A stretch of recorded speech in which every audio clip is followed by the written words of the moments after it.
a certain contrast, which can provide like a heartbeat profile. So here we would like to solve the traditional problem which fluorescent has met, which is the contrast is too low. So we put this neuron inside of the mirror, and then we excite it to generate so-called laser emission image. So when the neuron is contract, it generates laser. When the neuron is released or relaxed, there's no spiky behavior. So based on this, we can put a CCD on top over time to record the behavior of the neuron by recording the laser behavior. So and then we can identify the different intensity over time. So besides doing this in one neuron, we can also apply this method to several neurons and also multiple neurons in a big neural network.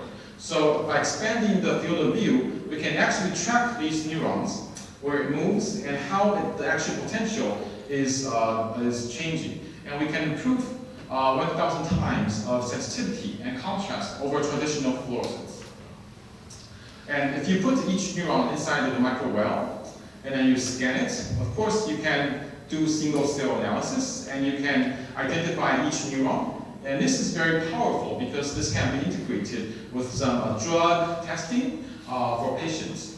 And this is an example to show you that during each well, for example, over a different time, the laser image actually changes, and the spectrum also changes. So laser is very special. It actually provides different information, like compared to traditional fluorescence. The laser image is very related to the changes of the cell or the structure. And the spectrum is also very sensitive to the fluorophore label. So these information create a huge amount of data which needs to be explored in the future. Actually, we don't know quite much about the behind information of these yet, because this is a very new field that we are also trying to explore more. So finally is my conclusion. So very briefly, I actually showed you several applications by using this biolaser. It could be inside the cell, it could be used for blood, for imaging, tracking, recording, and also by developing into a device. It has the potential for high sensitivity, high contrast, narrow line width, high resolution, and lasing threshold. So it can be integrated with a lot of different fields in terms of optics, biology, and biomedicine. So if we look very close to the near future, actually, when you put a single cell or something inside the cavity, this thing, in summary, can be replaced by cells, protein, DNA, RNA, membrane, or single molecule. And then you can record it. So actually, in this case, what you generate is electrical information. However, if you change the bottom structure, you can try to record some mechanical information, or chemical information, or magnetic information as well. From the top, this provides a spectrum. As I mentioned, this laser provides a very unique spectrum. And from the bottom, you can collect the image.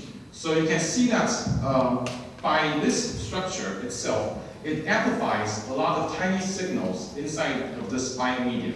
And it actually creates very unique spectrum and really unique images, which relies on the future to do some analysis or machine learning in order to integrate and understand more about how these information tell you.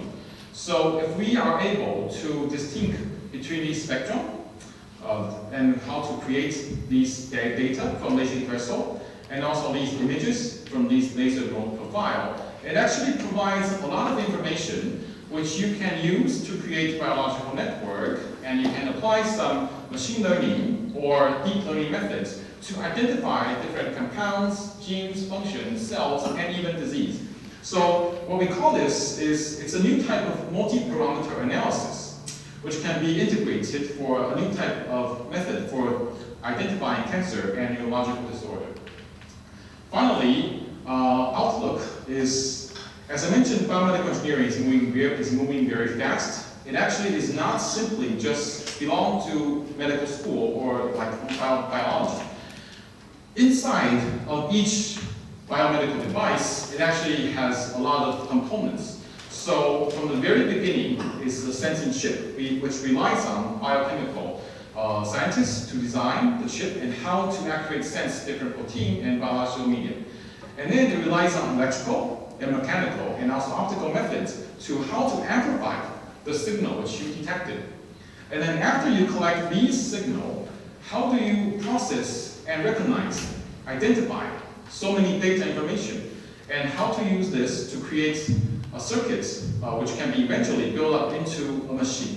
So for each machine, nowadays, it actually requires multiple background, multiple knowledge, and multiple people to collaborate and to learn between each other. So for example, if I want to build in the future a biolaser device, these different background and knowledge can all be applied to integrate into this thing together.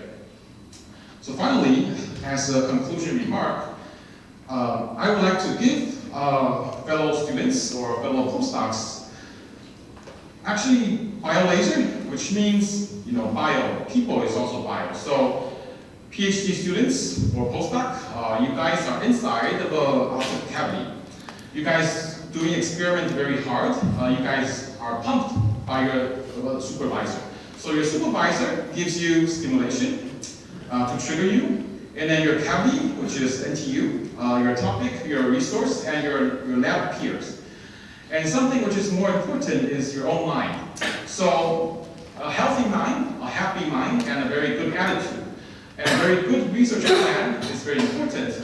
And then after resonate, you can graduate or find a very good position after outcome. So laser compared to fluorescence, I would say very different in terms of people or in terms of future. Fluorescence is broadband and very low signal. So we don't need you to have so many skill sets and know everything, but just a little. You need to be strong enough, like laser, but proficient enough, so you have a narrow line width. So what I expect my students or the future students, after they graduate, you need to be strong and can be very proficient, like the laser emission. And not only one wavelength, but also multiple wavelengths, in order to achieve a bright future. And finally, I would like to thank all of you guys for attending, and we welcome all different types of students to join our team in NTU. Thank you.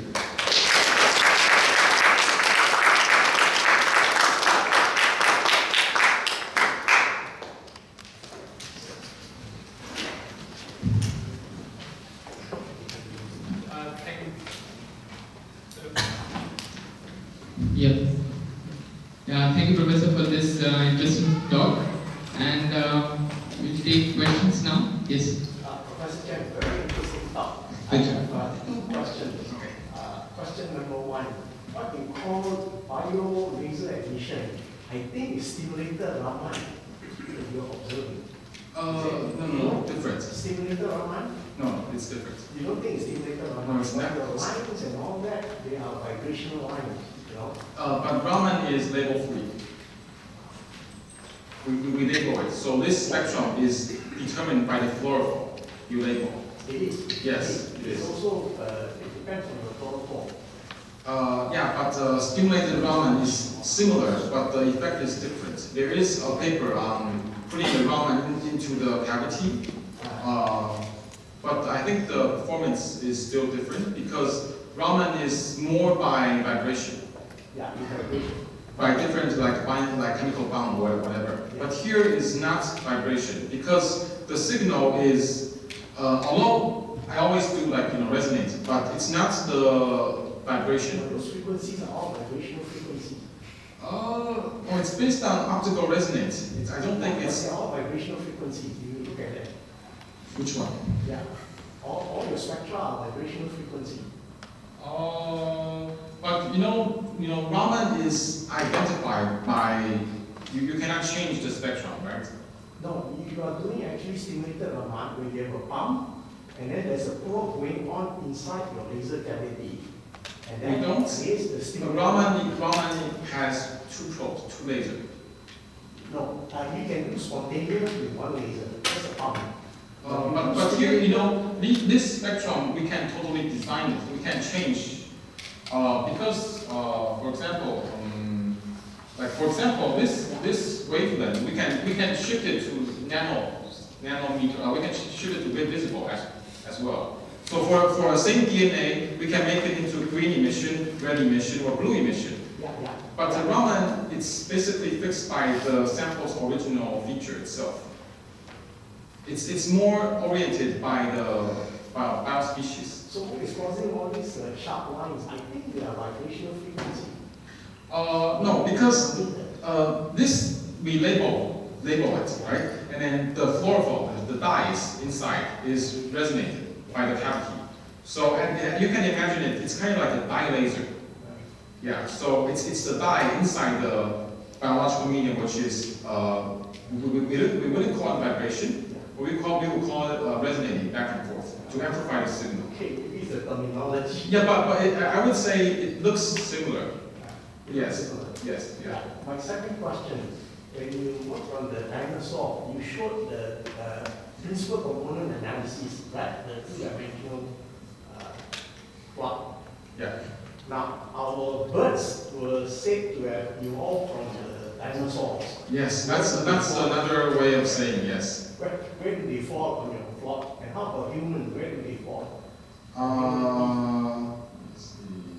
Okay, you mean this one, right? Yeah. Some people say chicken. Chicken is the most closest to the flying dinosaur. Alligator is the one most closest to the reptile, and then most to the land walking dinosaur. Human. I forgot. Well, we did a lot of human. Yeah. But the research is on dinosaur. Sure, we can have a few more questions. Thank you. Anyone? Yes. Is it on dinosaurs? Is it on dinosaurs? Thanks for the presentation. I just want to ask how to control the number of the nanodiscs in each unit cell. Because if the fluorescent material is homogeneous distributed, it's somehow difficult to achieve the laser stimulated emission. Okay, so currently we have no ability to control the amounts of nanodisk inside of each cell. Then how to achieve the aggregation or something? It's not homogeneous distributed, right? You mean the aggregation of the nanodisk, right? Yes. Okay, so each nanodisk is not purely nanodisk like this. It actually has a silicon coating outside, so it's not pure semiconductor nanodisk. The outside has a shell, and actually it's treated by some functional material. So trying our best to prevent some aggregation and clogging. So what's the size of the post-treated nanopipes? The size? You mean the total size of this? Usually 1 micron. One. So after the post-treatment, the size is about 1 micron. Yes. However, for the 1 micron, how the particles come into the cells? First, by these type, you choose the type of cells which can eat or endocytosis. 1 micron. Yes. Yeah. Because even the nanowire one, although you see the nanowire is called nanowire, it's because the diameter is nanowire, but the length is not nano. The length is actually usually 2 to 5 micron. But the cells still in the endocytosis, this nanowire itself. Okay. No, actually it's like this. It depends on what type of cell. So like macrophage is very like hungry type cell, so it eats everything. So no matter how big and how small, the cell will eat it, and the cell will increase its volume as well. So they eat more and then they grow larger. However, like neuron cells, they are mostly fixed. They don't grow like super gigantic, So like neuron cells, they don't eat this nanowire. Yeah, so this is actually dependent on the cell type. Thanks. Thank you. Thanks. Any more questions? Sure. Thank you, Prof, for your interesting lecture.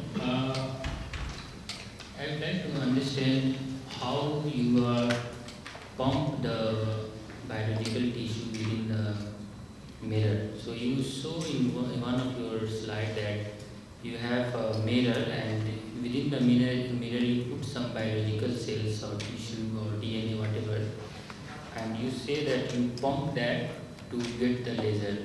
I would like to know what are the what are the process to pump the tissue, and how tissue are generating laser. Okay, so this, you mean the position first. You have several questions, right? One is how can I make sure I identify the pump location, right? Okay, so for a cell, because the laser beam is usually smaller or a little bit bigger around here, the size is very similar to the cell. And because usually when we pump it, we have microscopy, so we can actually very clearly to see where the laser beam is shining on the cell. However, if it's molecule, you're right. For molecule, if it's a lot of molecule, of course you have no ability to visualize it. So for molecule, it will be more like solution-based. We cannot, so far yet, we cannot identify a single molecule yet. So when we measure the molecule part, it's a bunch of molecules which you label. It's not a single molecule yet. Yeah. But that's the future. We're trying to improve. Yeah. Thank you. Thank you. Okay, with this, we would like one more answer. Answer. Yeah, similar biolaser. For me, the spectral output spectrum is much similar to the random laser mechanism. So can I say that the output is due to random lasing mechanism or traditional mechanism? The laser output, the mechanism responsible for process laser. You mean this one? Yeah. Because it's a lot of peak, right? Yeah.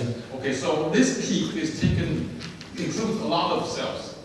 It's not single cell.